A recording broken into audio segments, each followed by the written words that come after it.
እግር እኮ የምን ምሳሌ እንደሆነ ብነግራችሁ በጣም ትደነቃላችሁ።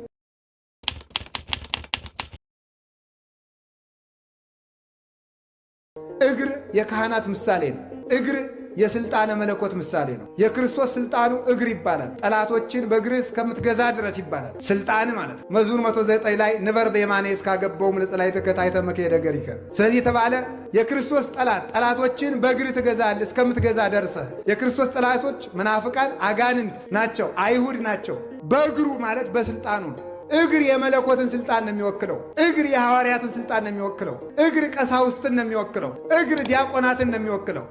ራእየ ዮሐንስ ምዕራፍ 1 ቁጥር 17 ላይ ሲናገር የክርስቶስን እግሮች እንዲህ ብሎ ይገልጣቸዋል። ወእገሪሁ ከመ ብርተ ሊባኖስ ዘአርሰልዎ በእሳት። የክርስቶስ እግሮቹ በእሳት እንደጋሉ እንደ ሊባኖስ ብረት ናቸው ይላል። የክርስቶስ እግሮቹ የተባሉት ካህናት ናቸው። የጋሉ ናቸው፣ የተኮሱ ናቸው ማለት በፍቅር ሃይማኖት የነደዱ በሙቀት ሃይማኖት የሞቁ ናቸው። ሙቀት ሃይማኖት ሙቀተ ጸሎት ያላቸው በቃለ ሥልጣናቸው፣ በግዘታቸው፣ በጸሎታቸው፣ በቅዳሴያቸው፣ በመስቀላቸው አጋንንትን የሚያቃጥሉ ናቸው።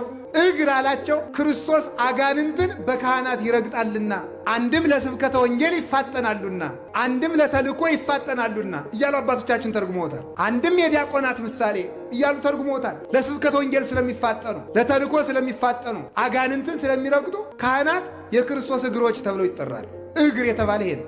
እግር የክርስቶስ ምሳሌ ነው። እግር የሐዋርያት ምሳሌ ነው። ይህንን እግር የት ላይ እንደምታውሉት አስቡት። አንዳንዶቻችሁ ዝም ብላችሁ ሸርባችሁ ታውሉታላችሁ። አንዳንዱ ሰው አለ ከሰው ሱቅ ዶ ደጃፉ ላይ ተጎልቶ የሚውል ይህም እግር ሊባል። እግዚአብሔር 6 ነገርን ይጠላል። ሰውን ከፍ ዝቅ አድርጋ የምታይ ዓይን፣ ክፉ የምትሰማ ጆሮ፣ የሰው ደም የምታፈስ እጅ፣ ክፉ የምትሰማ ጆሮ፣ የሰው ደም የምታፈስ እጅ፣ ወደ ክፉ የምትሮጥ እግር፣ መጨረሻ ላይ 7ተኛይቱን ይጠላታልና መጽሐፈ ምሳሌ ምዕራፍ 6 ላይ በወንድማማች መካከል ጠብን የምትዘራ ምላስ ይላል። ነገረ ሰሪን እግዚአብሔር ይጠላታል። እያንዳንዱ አፍ የነቢያት ምሳሌ ነው። አፍ በነገር በስድብ ውልጭ ብሎ ሰው በመሳደብ በማማት በርግማን በዚህ ሁሉ ጎስቁሏል። ገንዘብን በከንቱ አታባክን በሉ።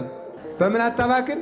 በከንቱ አታባክን። አካላችን በከንቱ ከማባከን ይሰውረን። ይሄ አፋችን ኤልያስ ሰማይን የለጎመበት አፍ ነው። ልብ ብላችሁ ስሙ። ይሄ አፍ ሙሴ መሬትን የከፈተበት አፍ ነው። ይሄ እጃችን ሙሴ ባሕር የከፈለበት እጅ ነው።